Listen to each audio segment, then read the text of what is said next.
know what, Curt? I like you. I want you to have this. Rico tosses Curt a tiny plastic bag. There is a small amount of light beige powder inside. How potent is it? Oh, it's the good stuff. I always get the good stuff. You want to do it right now? All right. All right. Rico reaches behind the sofa, grabs a small hexagonal mirror, and puts it on the table. He gets out his own stash of the powder. Dax, rubbing the back of his head, pipes up. Hey, can I get on that? You got your own Nova, right? We're all going Dutch here. I'm a little short right now. Could you spot me some? I give Dax half of mine. Mighty generous of you. You're one of those good guys, aren't you? I don't actually remember. All right, have a seat. I sit down on the sofa. Guess first. All right. Hey, before you do that, is this your first time doing Nova Coke? You know, it looks really familiar. I think I've done it before, but again, I can't remember. All right, well, you just take this straw and vacuum up that powder into your nose and enjoy. Makes a lot of sense. Go for it. I take a line into my nose.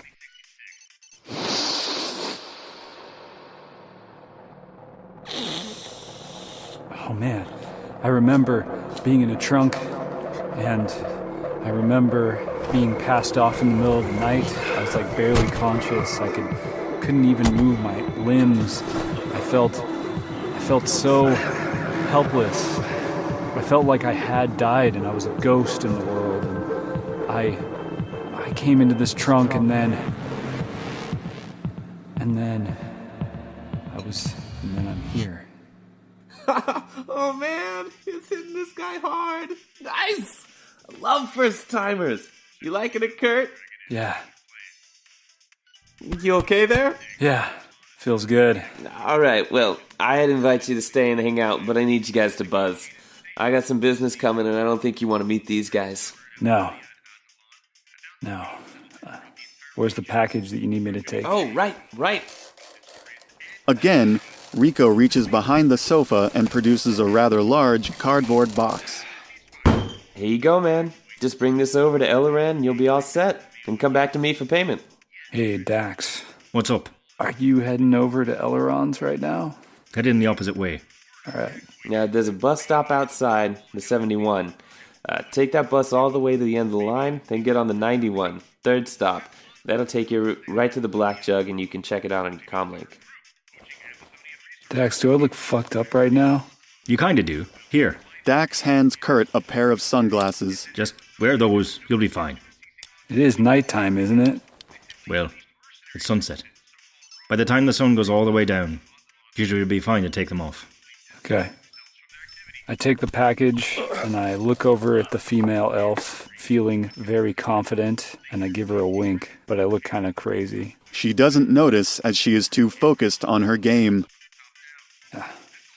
Well, I guess I'm heading out now, guys. Alright, remember what I told you about those buses? You can probably ask the driver too if you want. Your comlink should have all the info. Sounds good. It was nice to meet you, and thanks for your hospitality. Likewise. You have my number.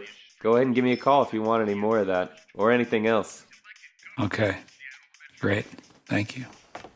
I head outside onto the street corner.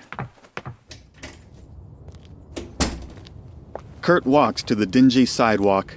The sun continues its descent and the streetlights are starting to blink to life. Curt looks to the right and sees what looks like a bus stop, the 71. I walk over to the bus stop.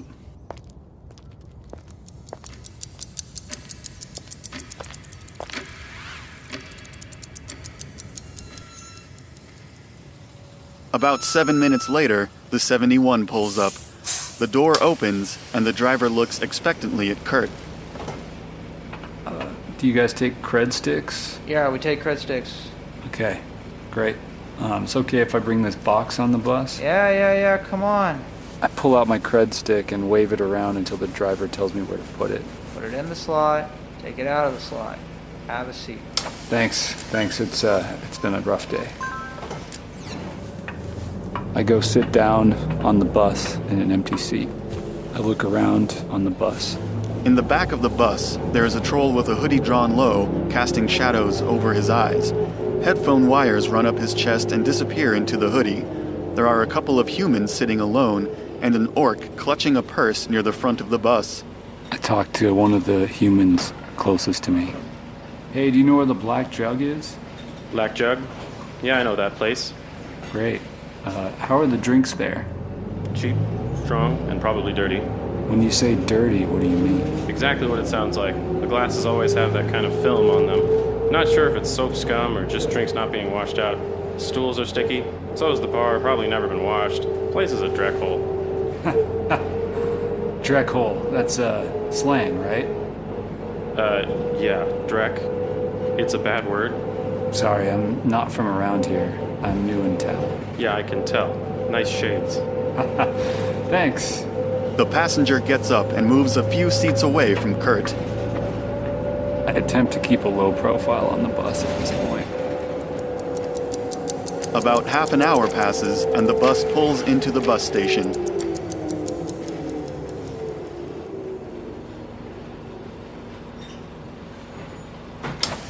Alright, end of the line. Everybody off. I asked the bus driver, hey, do you know where the Black Jug is from here?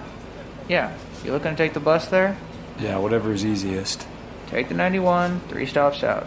You'll notice it by the broken neon sign. Okay, great. Broken neon sign, 71. 91? 91, 3rd stop. 91, great. My memory's awesome. It'll be arriving right over there in about 10 minutes. Great. Thank you. I get off the bus. This bus station seems to be a major transfer hub. There are hundreds of people of all walks of life exiting and entering buses, trains, and high-speed rail cars all around Curt. The occasional drone whizzes by overhead. The tall buildings surrounding the bus station are dotted with lights and windows. The office personnel look like tiny ants. In the distance, Curt can see huge skyscrapers he's only seen in pictures, including the massive Mitsuhama arcology. They're so tall they disappear into the low fog that is slowly creeping over the city. Multicolored laser spotlights are visible through the mist, shooting up from several locations on Market Street and around the city. With the right conditions, the underlit fog can almost be as bright as daylight. The 91 approaches. I get out my cred stick this time, in preparation.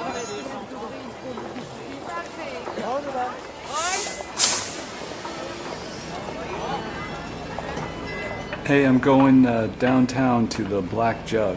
Is this the right bus? It's the right bus. 3rd stop. Great, thank you. Can you tell me when the stop is? I'm new in town. Sure thing, buddy. Awesome. So I take the cred stick out and put it in the slot, and then take it out of the slot.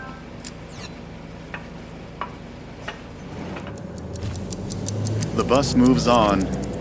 As the 3rd stop approaches, the driver calls out.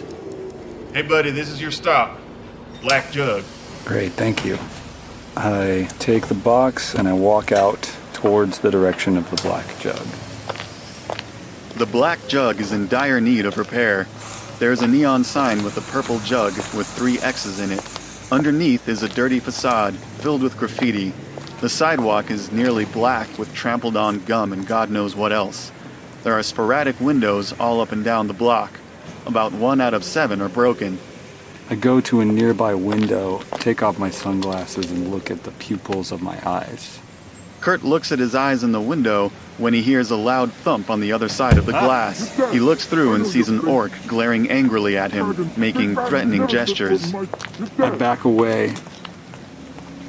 I get my comlink out, and I take a picture of myself with my sunglasses off.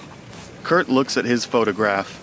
It's not the best quality, but he can see that his eyes are less bloodshot. He looks a little less crazy, but looking around, it looks like he'll fit right in, even if he was high as a kite on Nova Coke.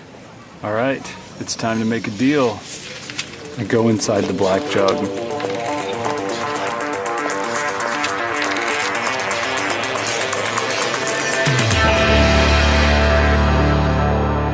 Game mastering and narration by Paul Greenleaf.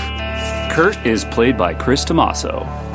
Additional voices by Mac Ellis, Marcus Freeman, Justin Krupp, Chris Arns. Editing, arrangement, original music, and production by Paul Greenleaf. Special thanks to Opti from the Neo-Anarchist podcast. For more story, character details, production notes, and how to support Sonic Realms, please visit sonicrealmspodcast.com. To learn more about the world of Shadowrun, visit shadowrun.com and shadowruntabletop.com.